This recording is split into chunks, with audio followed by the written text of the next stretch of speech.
자, 이재명 대표와 검찰에 관련된 이야기 그동안 또 너무 많이 얘기가 돼서 지겨우신 분들도 계실 테고요. 또 막상 토론을 진행하다 보면 미처 짚지 못하고 넘어간 그런 이야기들도 있어서 그 이야기를 백분 토론 연장전에서 진행해 보도록 하겠습니다.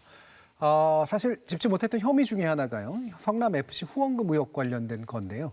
이 부분에 이제 기소 내용을 두고 법리적으로 문제가 있다라고 보는 분들도 있고 또 증거 문제를 지적하시는 분들도 있습니다. 일단 여기에 대한 이야기도 한번 나눠보도록 하겠습니다. 김 의원님. 성남FC 후원금과 관련해서는 법리적으로도 또 증거적으로도 아무런 문제가 없어 보입니다. 네. 왜냐하면 다른 사건보다 입증이 더 쉬워요. 왜냐하면 지금 후원금을 50억, 40억씩 낸 기업들에 대한 경제적 이익, 소위 대가 관계가 너무 확실하거든요. 두산 같은 경우에는 그 경부고속도로 타고 가다 보시면 지금 이제 쌍둥이 빌딩 이렇게 윗부분이 연결돼 있는 아주 고층의 그 큰 대형 오피스 빌딩이 있는데 바로 그 자리거든요. 그게 두산에서 땅을 사갖고 수십 년을 거기 원래 병원 부지입니다. 두산에서 아마 뭐 다른 재벌 기업처럼 자체 종합병원을 지으려고 했던 것 같은데 자금 사정이 여의치 않아 갖고 그냥 사용을 못하고 묵혀놨던 땅이에요. 그거를 상업용지로 바꿔줬어요. 그러니까 수십 층의 오피스 빌딩을 올릴 수 있는 중심 상업지역으로 바꿔주면서 후원금으로 50억 받은 겁니다. 그것뿐만 아니라 차병원이 원래 경찰서하고 소방서 부지를 또 병원을 지을 수 있도록 공공용지, 공공청사용지를 용도 변경을 해주면서 40억을 받은 거예요. 네이버도 당시 분당에서 본사 사옥 신축 계획을 추진 중이었습니다. 그 건설허가 인허가권은 성남시장이 갖고 있었죠. 그리고 당시 성남시장은 이재명 대표였고요. 그 대가로 40억을 집어넣은 거예요. 이게 뭐 증거나 법리적으로 이게 입증이 어려울 게 하나도 없습니다. 네, 기업은 명확히 이익을 얻었고 거기에 대해서 FC에 후원금으로 정확히 들어갔다. 예. 제3자 뇌물죄라는 관점에서요. 예. 김한규 의원님. 입증이 안 됐죠. 왜냐하면 이 부정한 청탁이 있었는지가 중요한 이슈입니다. 그러니까 두산이라든지 뭐 네이버라든지 차병원 이런 데서 인허가를 받을 때 이게 부정하게 인허가를 해달라고 청탁을 하고 그에 대한 대가로 성남FC하고 광고 계약을 체결하기로 그런 대가적인 약정을 했는지에 대해서 객관적으로 확인이 되는 게 1차적으로 필요하고요. 두 번째, 이재명 당시 전 시장이 이러한 사실을 알고 인허가를 해줬는지 이런 것까지 입증이 돼야 됩니다. 지금 두 번째 부분에 대해서는 아직 객관적으로도 입증이 됐다라고 검찰에서 밝히는 증거가 나온 게 없고요. 첫 부분에 대해서도 제가 재판 과정에서 구체적인 증언을 봐야겠습니다. 개별 기업들이 어떻게 진술했는지가 되게 중요할 것 같은데 그 진술들이 아직 공개되지 않았으니까 확인할 수가 없는 거고요. 또 한 가지 이게 부정한 청탁이 있고 성남FC에다가 뭐 40억이든 55억이든 이 금액을 그대로 준 게 아닙니다. 그 자체로 광고 계약을 체결해서 실제로 광고를 집행을 했습니다. 우리나라 축구 구단에 대해서 대부분 이것과 비슷하게 꼭 뭐 성남FC나 시민구단이 아니더라도 광고 계약을 체결해서 이 정도 금액을 지급을 합니다. 이 금액 자체가 시가에 비해서 크게 다른 금액들이 아닙니다. 그렇기 때문에 이 정상적인 광고 계약이 있었다라는 부분도 과연 이게 어떤 뇌물의 어떤 대가로 볼 수 있는지 이것도 법률적으로 판단이 돼야 되는 부분이죠. 조금 오해가 있으신 것 같은데요. 네. 이게 부정한 청탁이 있었던 거는 명백히 입증이 가능합니다. 왜냐하면 땅을 갖고 계신데 그게 이제 뭐 예를 들어서 2층짜리 건물밖에 못 지을 땅인데 그거를 10층짜리 건물을 지을 수 있게 용도 변경 해달라고 시청 가서 얘기하면 시청에서 그 용도 변경 해주나요? 안 해주죠. 절대 안 해주거든요. 근데 네.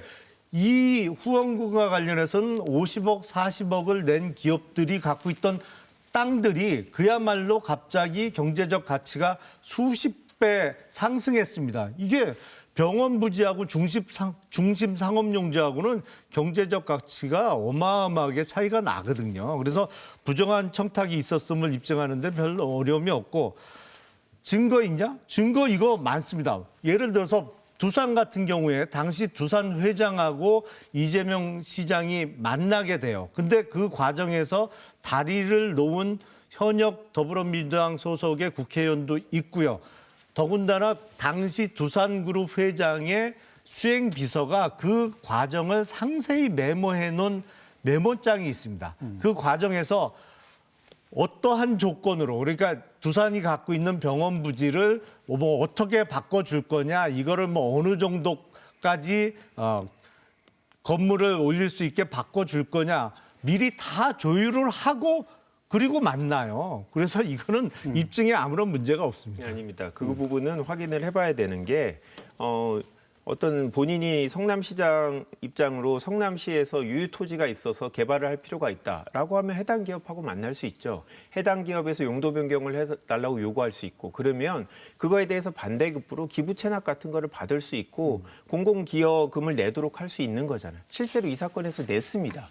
그 금액이 현재 부동산 가치가 부동산 가격 상승으로 인해서 올랐다고 해서 1대1로 매칭이 되지 않아서 무조건 불법적이라고 얘기할 수가 없는 거죠. 마치 지금 이제 의원님께서는 이게 성남 FC에 대해서만 기부를 하고 별도로 기부 체납이라든지 공공기여가 없는 것처럼 전제하고 얘기하시는데 사실관계가 그렇지 않습니다. 그렇기 때문에 이 인허가 변경 자체는 그 자체로 적정한 방식으로 진행이 됐고, 당연히 지자체장이 지역 업체들한테 이 땅 같은 걸 개발해서 지역민들을 위해서 병원을 만들거나 아니면 고용 창출을 위해서 건물을 짓고 사업을 해라라고 요구할 수 있는 거죠. 제가 좀 부연 설명을 드리겠습니다. 이제 광고비로 준 거다라는 주장이잖아요. 이재명 대표 측은. 근데 이제 광고비라는 것은 사실은 명분이죠. 그리고 이제 50억이 들어갑니다. 뭐 두산 같은 경우는 50억, 다른 기업들은 뭐 40억씩 집어넣습니다만,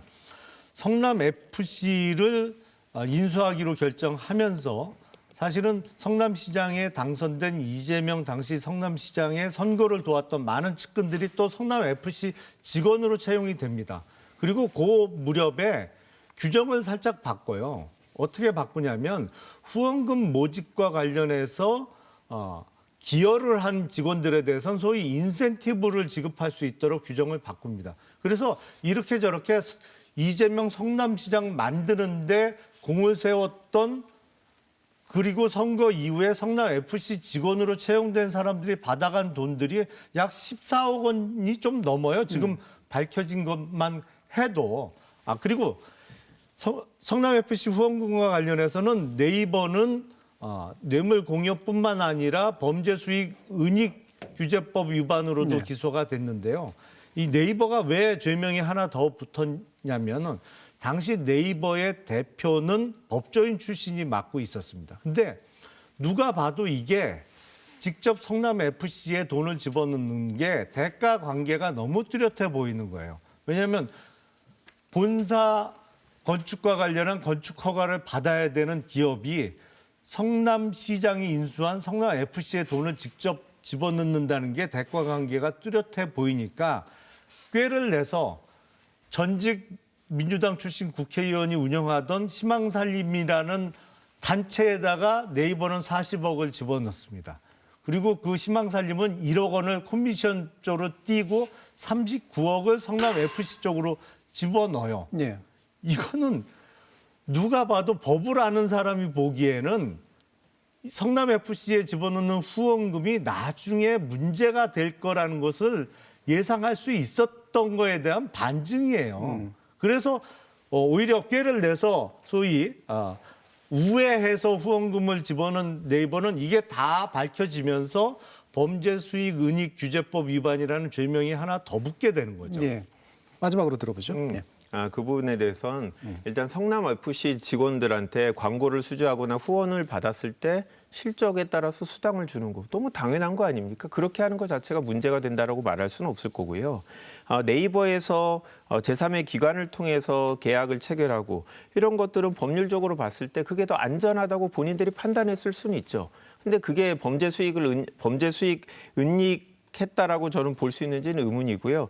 이거 자체가 기본적으로 광고 계약을 하는 것 자체가 의미 없는 계약이다. 무조건 성남 FC한테 일방적으로 이익이 된다라는 전제에서 얘기를 하시는데, 그렇게 따지면 우리나라 기업들이 프로스포츠 구단에다가 지급하는 광고료가 대부분 비슷할 겁니다. 왜냐하면 성남 FC에도 동일하게 광고를 했단 말이죠. 근데 이거는 부당한 이익이고 다른 데들은 정상적인 계약이다. 그렇게 따지면 모든 기업들이 프로스포츠에 대한 후원하는 것들은 다 뭔가 해당 지역에서 사업을 하거나 하면 이런 식으로 다 지금 제3자 뇌물이라고 볼 수 있기 때문에 왜 과연 이 사건만 검찰이 이렇게 보느냐. 이제까지 경남 FC라든지 여러 개 지방자치자체에서 후원을 받거나 광고 계약을 체결한 일이 있는데 왜 이제까지 그런 것들은 전혀 건드리지 않고 이재명에 관련된 사건들만 보느냐라는 거에서 저희가 정치적인 수사라고 이 사건도 보는 거죠. 한 말씀만 네. 말씀드리면 다른 프로구단이나 스포츠 경기단에 대한 후원금 아니면 광고비의 경우에는 그거 광고비 냈다고 토지 용도 변경은 안 해줬거든요. 근데 이재명 시장만 그런 거죠. 네. 한 네, 말씀만. 한 말씀만 더 하겠습니다. 이 사건이 참 이상한 거는 기소된 내용들 중 보면 이런 게 있습니다. 성남 FC 사무국장이 소속 직원 12명한테 이재명 다시 시장이 민주당 대선 경선 후보가 됐으니까 후원금을 내라라고 해서 총 135만 원. 1인당 10만 원까지는 소득공제가 되기 때문에 12명이 각각 10만 원 내고 한 명이 한 15만 원 정도 더 낸 거죠. 이거를 정치자금법 위반으로 기소까지 했습니다. 별건 수사죠. 정말 이 정도까지 굳이 성남FC 사무국장을 수사를 해서 기소를 할 이유가 뭔가 있을까? 다른 사건에 대해서 성남FC 관련된 사건에 대해서 이 사무국장은 기소가 되지 않았습니다. 왜? 범죄에 관련되지 않고 본인이 자백하지 않았겠죠. 그러니까 검찰이 관련된 사건들을 털털 털어서 사실 이 사건이 왜 관련이 있는지도 모르겠는데 아니 자기네 시장이 대선 경선에 출마해서 10만 원씩 후원금을 낸 것까지도 정치자금법 위반을 하고 기소했다는 것 자체가 저는 이 사건이 검찰이 본인들이 원하는 진술을 하지 않는 사람들을 탈탈 털어서 압박해서 별건으로 기소하는 정치적 수사라는 것을 보여주는 전형적인 예라고 봅니다. 그 이유 제가 짧게 설명드릴게요. 한 말씀이 아니 백 말씀이 사무국장이 되니까. 본인이 데리고 진짜 있던, 마지막 말씀입니다. 예. 본인이 데리고 있던 직원들한테 특정 정치인 또 선거 후보에게 후원금 내라고 강요 내지는 적극적인 권유를 하면 그게 정치자금법 위반이죠. 아니죠. 강요했다라고 어떻게 말할 수 있습니까? 주변에다가 얘기를 하고 10만 원 정도면 다 소득공제 받을 수 있는데 그런 정보를 알려준 거. 그리고 무엇보다 이 사건에 대해서 수사를 하는 것 자체가 문제인 겁니다. 설사 그게 위반이라고 해도 이런 별건 수사를 하면 안 되는 거죠. 기존에 쪼개기 후원금으로 유죄 판결 받은 사람들이 다 그런 식으로 직원들 수십 명씩 동원해 갖고 후원금 집어넣어 그럼 갖고 이런 식으로 유죄 별건 났습니다. 수사를 해도 되는 겁니까? 기획 그게 왜 수사를 별건 하다가? 수사예요? 알겠습니다. 여기서 마치죠. 아무래도 유튜브 토론이긴 하지만 이게 100마디가 될 것 같아서 예, 되게 힘드시다고 근데 그러셨더니 또 이렇게 막상 토론이 들어가니까 굉장히 좀 열띤니다. 네. 자, 마지막으로 이제 드리는 질문인데요. 이게 이제 아마 마지막 발언을 대신하게 되지 않을까 싶은데 이게 이 사건이 이제 또 묘하게 이재명 대표와 한동훈 법무부 장관 사이에 마치 싸움인 것처럼 이제 정치적으로 비춰지는 면들도 없지 않습니다. 한동훈 법무부 장관이 이 사건에 대해서 이제 토착 비리 범죄라고 언급하거나 쌍방울 사건 수사는 정치보복이라는 민주당 주장에 대해서 국민들이 진짜 궁금해하는 건 깡패 잡아오는 배우가 아니라 깡패 배우다라고 이제 강하게 반박하기도 했죠. 자, 그럼 이렇게 법무부 현직 이제 국무위원인 법무부 장관으로서 이렇게 개별 사건을 언급하는 거 좀 부적절하다고 보는 시각도 있을 수 있어서 어느 정도로까지 판단을 하시는지 마지막으로 한번 한마디씩 들어보도록 하겠습니다. 자, 김학 의원님. 제가 국회 내에서 자리가 맨 앞인데요. 그래서 대정부 질문할 때 한동훈 장관의 얼굴을 바로 보면서 진술을 듣게 되는데 최근에 김건희 여사 수사를 왜 제대로 안 하느냐 이런 야당 질문에 대해서 아니 지난 정부에서 민주당이 선택한 수사팀에서 집중 수사를 했다. 뭔 소리냐라고 얘기를 하더라고요. 그런데 정말 검찰이 그렇게 정권이 바뀌면 수사팀을 특정 정당에서 정할 수 있고 이런 거 아니지 않습니까? 그런 겁니까? 제가 볼 때는 아니라고 생각하는데 만약에 그랬다라고 하면 지금도 국민의힘에서 선택한 수사팀에서 이재명 대표에 대해서 수사를 하고 있는 거 아닌가라는 의문이 드는 거죠. 저는 한동훈 장관이 이런 방식으로 계속 이제 정치를 하는 행보 자체가 이 검찰의 정상적인 수사마저 정치적으로 보이게 한다라는 점을 본인이 깨달았으면 좋겠는데요. 양해를 해주시면 패널이요? 예, 패널 판넬 마지막으로 하나만 좀 애써 말씀드리면 가져오셨으니까. 이게 정치적인 수사라는 저 의문이 드는 게 국정 위기 때마다 딱 검찰 수사가 이루어집니다. 바이든 날리면 사태 때 대통령 지지율이 취임 최저로 떨어졌더니 사상 초유 야당 당사 압수수색을 했습니다. 그다음 이태원 참사 때 또 취임 4개월째 30% 안팎 지지율로 떨어지자 또 국회 본청 대표실까지 압수수색을 했습니다. 그다음 최근에 대일 외교 또 그다음 노동 시간으로 문제가 되자 이재명 대표에 기소를 했고 이런 식으로 검찰이 정말 특정 어떤 국면 전환용으로 대통령을 돕는 게 아닌가라는 의심이 들 정도로 기막힌 타이밍이고 만약에 논의되지 않았다라고 하면 정말 대단한 우연인데요. 한동훈 장관이 평소에 마치 여당 정치인인 것처럼 법무부 장관으로서 활동을 하기 때문에 국민들이 볼 때 또 야당 지지자들이 볼 때 한동훈 장관의 행보가 정치적이고 검찰이 하는 수사 자체에 대해서도 의문을 갖게 된다라는 점을 한동훈 장관이 알아야 된다라고 봅니다. 네, 김영남 의원. 우선 지금 민주당과 이재명 대표는 검찰 수사를 야당 탄압이라고 부르잖아요. 그리고 야당 당대표기 때문에 수사를 더 세게 한다. 뭐 이런 주장을 하고 있어요. 그런 논리라면 역으로 윤석열 대통령이 야당의 유력 후보거나 아니면 후보가 될지도 모르는 상황이었다면 당시 문재인 정부 하에서 열심히 수사했겠죠. 그 얘기를 한동훈 장관이 한 것 같고요.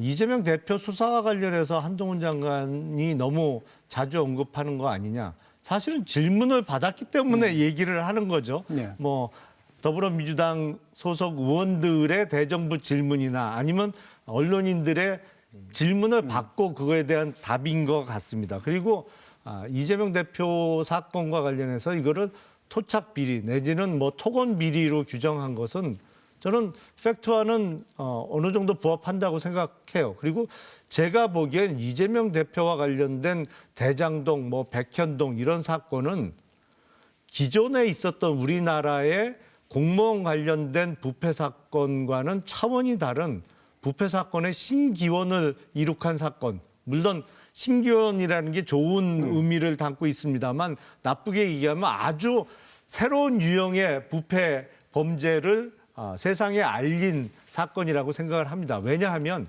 기존의 공무원 관련 범죄는 인허가 관련해서 뭐 뇌물 받고 인허가 내주거나 아니면 사업의 진행을 빨리 할 수 있게 도와주거나 이 정도 수준이었어요. 근데 이건 보면 이재명 당시 성남시장의 최측근인 정진상, 김영, 유동규 이런 사람들이 사실은 민간업자하고 혼연일체가 돼서 네. 한 몸처럼 사건 추진을 하거든요. 그 과정에서 뭐 여러 가지의 그 사람들 간의 뭐 만남, 인연 이런 건 뭐 두 번 다시 언급할 필요는 없을 것 같고요. 그래서 기존의 범죄 사건과는 완전히 유형을 달리하는 새로운 부패 사건이라고 생각을 하고 그런 인식하에 한동훈 장관도 비슷한 유의 언급을 자주 하는 것이 아닌가 싶습니다. 예, 결국은 이제 질문 받았기 때문에 하는 말이고 세 보이는 이 말도 결국 사실에 부합하는 것이다.